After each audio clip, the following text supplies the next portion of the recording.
po kasi natakot po ako ma-reker. Natakot? Hindi ka natakot na masagasaan yung enforcer? Simpleng traffic violation, gaganunin mo yung mga enforcer? Nakainom ka ba? Saan? Bakit tumakbo? Hinuhuli ba natin? Yung taxi natin, sir, tapos sumakay biglang hilarong sir yung sasakyan. Bravo, Corvette. 3626, copy na? 3626, 3626. Sige, sige. Anong kulay? Captured that, nasa gilid. Sige, sige. Kunin niyo yan. Nasaan yan? Ano lang dito, pag-ayon, paharang. Kailangan ng sasakyan maharang. Sige, papunta ako dyan. Tow truck, karangan nyo. Isa pala sa isa po, isa. O di, tow natin. Lagay nyo pa. Wala pang license. Lagay nyo. Sino sinabi sa atin? Kaya kami yan, no? Easy, easy. Problema mo, pare. Sir, nilipat ko Eh, ba't ang dami mo tinamaan mga tao ko? Hindi po. Nasa may video tayo dyan? Ano? Wala ka na bang respeto? Sir, pasensya. Hindi, bakit mo tinamaan mga tao ko? Hindi ko po tinamaan. Ano hindi? Tinamaan nga. May video rin kami. Nag-airing ko. Ano na lang. Lakas ang loob nyo ha. Sir, kasi marami naman kami nagpa-park dun, sir, eh. Bawal nga pumarada doon. Ilang beses na kayo napagsabihan. Kukulit nyo ha. Tapos ang lakas ng loob mo, tatama mo yung mga tao ko. Paki-indicate nyo sa paki-indicate nyo sa ticket na tawag nito, reckless, ilagay nyo rin. Tapos indicate nyo na tumakbo, tapos tinamaan yung enforcer natin. Tapos tow truck, hold nyo, walang release without clearance sa akin.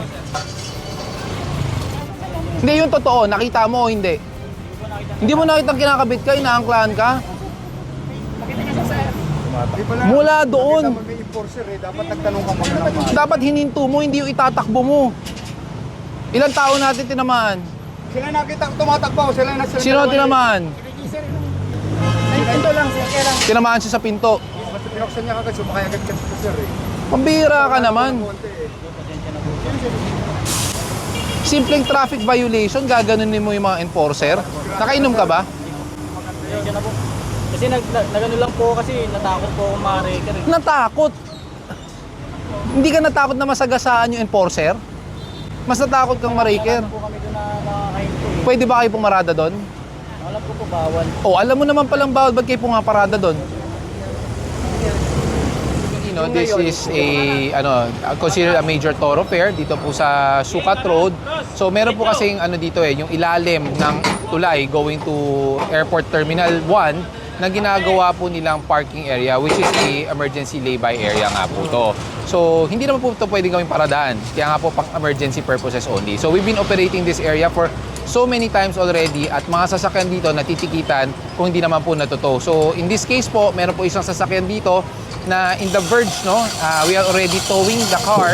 Meron na pong towing mechanism na naka-attach.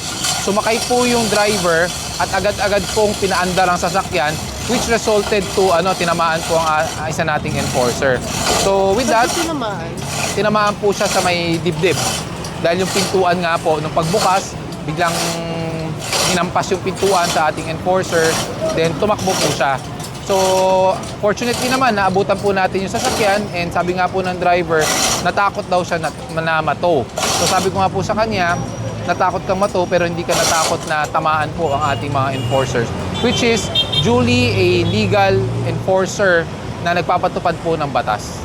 Dahil po sa ginawa niyang pagtakbo at muntik pong hagipin ang ating enforcer ng 2 beses, definitely reckless driving po ito.